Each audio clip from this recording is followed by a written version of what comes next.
Good morning. Sorry, it's a little bright on the one side. So,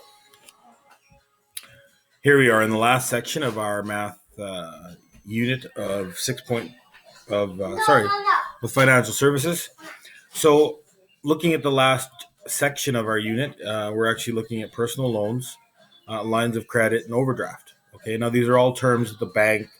Um, it's vernacular that's used at the bank for different things that you can get from the bank in terms of financial services. Now, if you take a look, you've all heard of what's referred to as a loan.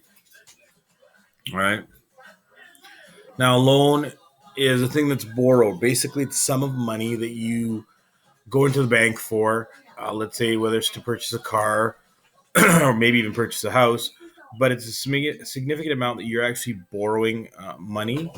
There's an expectation and an agreement that you're going to pay back that amount of money in a specific period of time. One of the key elements of the loan is that you're making monthly payments on the amount you're going to have to pay back. Calculated into your payment is something of your interest. So basically, that allows your monthly payment to be exactly the same every month. Now, the time you take back or the time that you agree that you're going to take to pay back the loan is called the amortization period. So if you take a look here, the period of time that you're actually going to have the loan is referred to as the amortization period. Now my computer's just going to wait and not really highlight for me because it just wants to be difficult. All right. So once again, the amortization period is the time of period that you take back to pay the loan. Another key element of this unit, one of the definitions that you're going to need to know is a line of credit.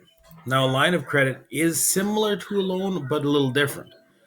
Instead of paying interest on the entire amount of your line of credit, let's say that's $10,000, you're only going to be required by the bank to pay interest on the amount of money you used.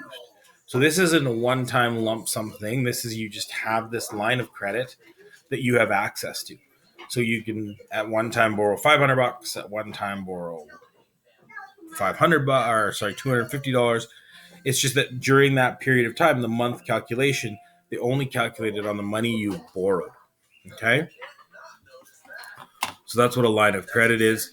And basically that the amount you do get is based on your equity, what you're worth, the interest rate, and what your collateral is, which is, if you don't pay, what do they get to take away from you?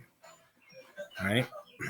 Now, moving on from line of credit is something that has become readily available in the current times, and that's overdraft protection. Now, overdraft protection is an option offered by bank accounts or banks, and it prevents anytime you write a check or if you go to use your debit card or use the ATM for a transaction or e-transfer, anything.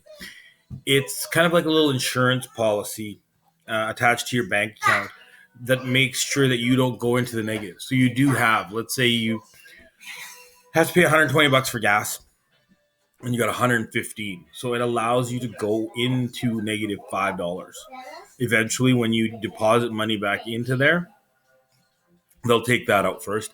And sometimes there's fees associated with it, whether it's interest, financing fees, bank fees. It's all related to that. But it's just something that you can have attached to an account to kind of give you a cushion or an insurance that you don't go into a negative balance. You also have something called a payday loan. Now, payday loans are just that. They are loans that you can go to an institution for just until you get paid. So you can borrow an amount of money, but it's only for a significant period of time. Be very careful of these, as payday loans have usually high interest rates, and they're daily interest. It's not a full period. Lastly, there's something called the default. Okay. If you're going to default on a loan, that means you're not making the payments. Therefore, you're legally liable, and a banking institution or anything can actually take legal action and come after you. So those are some of the terms that we're going to be using in this last section. If you have any questions, make sure you get a hold of me or just read page 288.